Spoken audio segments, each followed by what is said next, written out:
Olá pessoal, bom dia, boa tarde, boa noite. Meu nome é Brenner, sou estudante do curso de Engenharia Elétrica do segundo período da UFRN e hoje estou aqui para apresentar a segunda parte do trabalho Escultor 3D. Temos a primeira parte aqui do vídeo, vocês podem procurar aí, que tem algumas explicações iniciais sobre alguns conceitos que a gente vai abordar aqui, que eu acho interessante vocês verem até chegar nessa segunda parte. Bem, o que é que a gente tinha no nosso programa anterior? A gente tinha um objetivo de gerar uma imagem ao final que o programa rodasse, que essa imagem estaria no formato de um arquivo .off. A gente abriria esse arquivo no visualizador de imagem. No caso, o que a gente usou foi o MeshLab e a gente assim conseguia visualizar a nossa imagem. Aqui a gente tenta deixar o aplicativo de uma forma, digamos, mais autônoma. O que a gente faz? A gente tem um arquivo no formato TXT que ele tem alguns parâmetros para ele ser escrito. O programa ele interpreta esses parâmetros que foram escritos. Após isso, o programa nos dá uma saída que é um arquivo .ff que a gente coloca no nosso visualizador de imagem e consegue ver a imagem que a gente quer. Antes de a gente entrar a fundo no nosso trabalho, eu vou só mostrar aqui para vocês o nosso arquivo TXT como é. Então aqui, vocês já estão vendo em tela, eu tenho as dimensões, né? Lembrando que a gente está trabalhando com uma matriz tridimensional. E aqui eu tenho algumas funçõezinhas que são as funções de desenho, né? Aqui eu tenho o put voxel e nele eu tenho as coordenadas x, y e z, onde vai estar o nosso voxel. Se você não se lembra de voxel, voxel é nada mais nada menos do que um cubinho, né? Que nem aqueles cubinhos do Minecraft, um pixel em 3 dimensões, se você quiser pensar assim. E aqui eu tenho as cores dele para a gente conseguir nortear a intensidade de cada cor que a gente quer. No caso, quem dá essa intensidade é a opacidade. E aqui o RGB a gente faz as combinações para chegar nas cores que nós queremos. Seguindo a mesma coisa para os outros tipos de desenho, né? O put sphere, put elipsoide e assim você vai construindo o seu desenho aqui no arquivo TXT. Após isso, esse arquivo ele vai ser interpretado pelo nosso código e após interpretado ele vai nos gerar esse arquivo FF. Então eu vou levar aqui vocês para o código.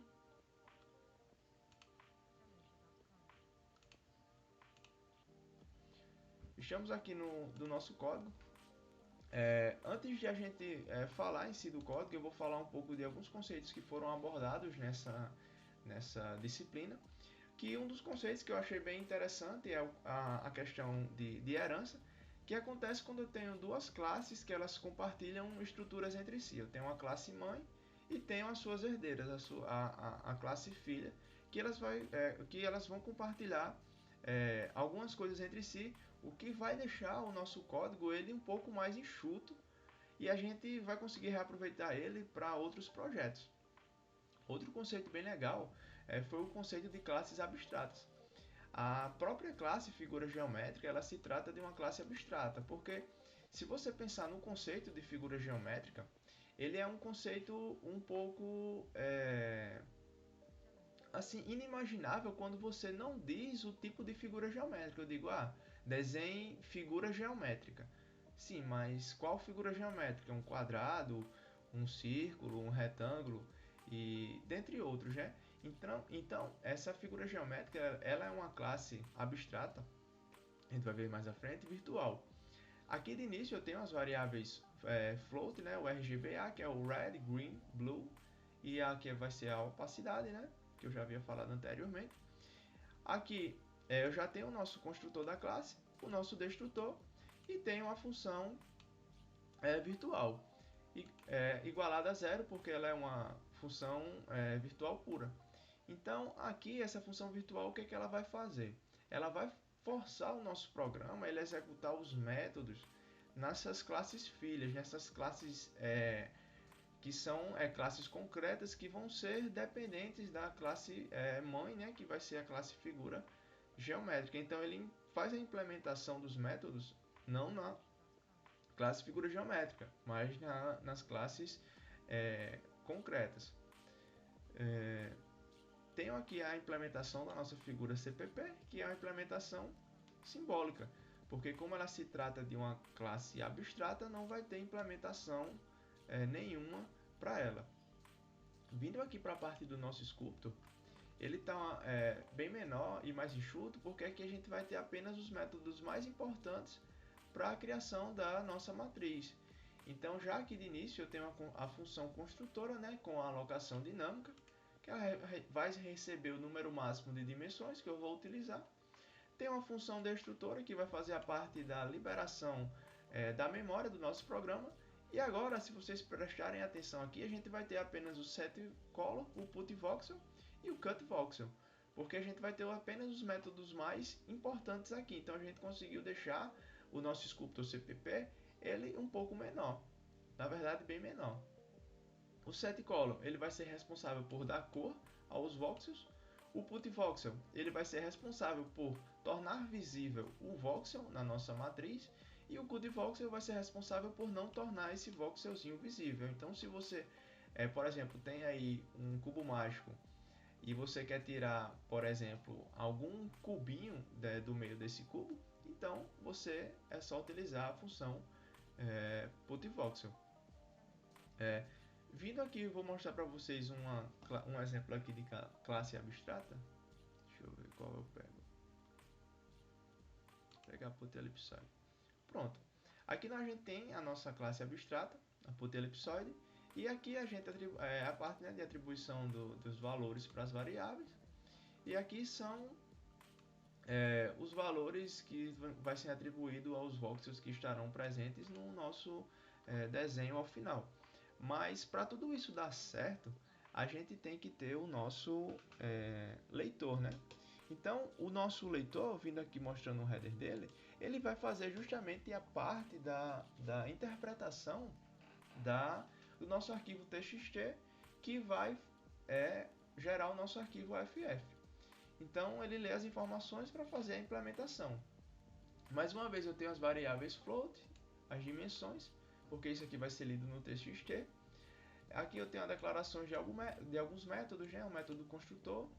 Eu estou atribuindo interpretador a um vetor e a chamada das nossas dimensões. Aqui no nosso leitor CPP é a parte de toda a interpretação em si do nosso arquivo TXT de entrada, né? O header é mais como se ele fosse um rol, né? Então, a interpretação aqui do nosso arquivo de entrada, a gente tem a declaração do nosso interpretador. Abro um parêntese para falar aqui em especial da variável figs aqui, que ela vai fazer justamente o armazenamento de cada chamada de figura geométrica. Tem a inicialização das nossas funções para a leitura de dados, tem a leitura do arquivo, lembrando que é sempre bom deixar uma mensagem, né, para o usuário, caso aconteça alguma coisa. E tem aqui o nosso laço de leitura, que ele vai fazer, que ele vai olhar melhor para o nosso TXT, digamos assim. Então, esse laço de leitura ele vai fazer a leitura até enquanto houver linhas legíveis, né, que estão aqui parametrizadas aqui no nosso código. Então, tenho aqui a verificação de cada linha. Tenho aqui limpando as informações em cada loop, tem uma abertura. E aqui, ó, esse token ele vai ler o primeiro conteúdo legível de cada linha do conteúdo de entrada. Então, aqui nesses if e else if, ele vai aqui de início, pelo compare, ele vai comparar se o primeiro elemento da nossa matriz já começa com o DIN, né? Que nem nós temos aqui no nosso... deixa eu abrir o nosso TXT aqui. Que nem a gente tem aqui no nosso TXT. O primeiro elemento que começa é o DIN. Eu vou só abrir aqui o nosso arquivo TXT, que foi do nosso desenho. Vocês já estão vendo ela aí. Então aqui o que é que eu tenho? Eu tenho uma matriz que tem uma dimensão 100 por 100, né? Eu tenho o putbox, que ele vai fazer nada mais nada menos do que adicionar uma série de voxels, né, de forma aí cadeada, você pode imaginar assim. Então, se ele está encadeado, ele percorre ponto inicial até um ponto final. Então ele vai aqui de x0, que é 5, até x1, 30. E assim para y, para z. E aqui ó, eu tenho as combinações da cor que eu quis. E tenho a opacidade dela, servindo aqui para os nossos outros desenhos também, para as nossas outras figuras.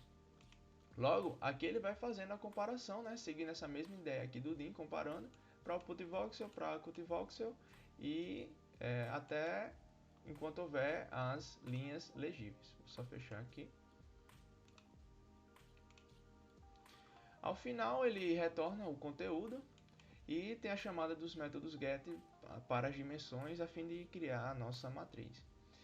Vindo aqui para main, anteriormente, não sei se vocês estão lembrados, mas aqui na nossa main a gente tinha a parte onde a gente escrevia o nosso desenho em si. Então a gente poderia utilizar alguns laços de repetição para desenhar, para fazer o nosso desenho. Aqui na nossa main eu tenho aqui os objetos, né?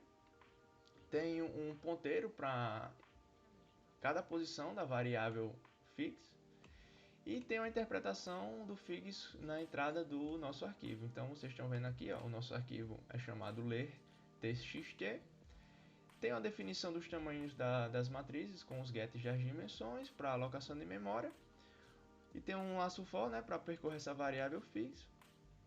E aqui ele vai pegar as informações, né, que foram disponibilizadas e jogar aqui, ó, num arquivo chamado lido.off. Então eu vou mostrar aqui para vocês como ficou o nosso desenho.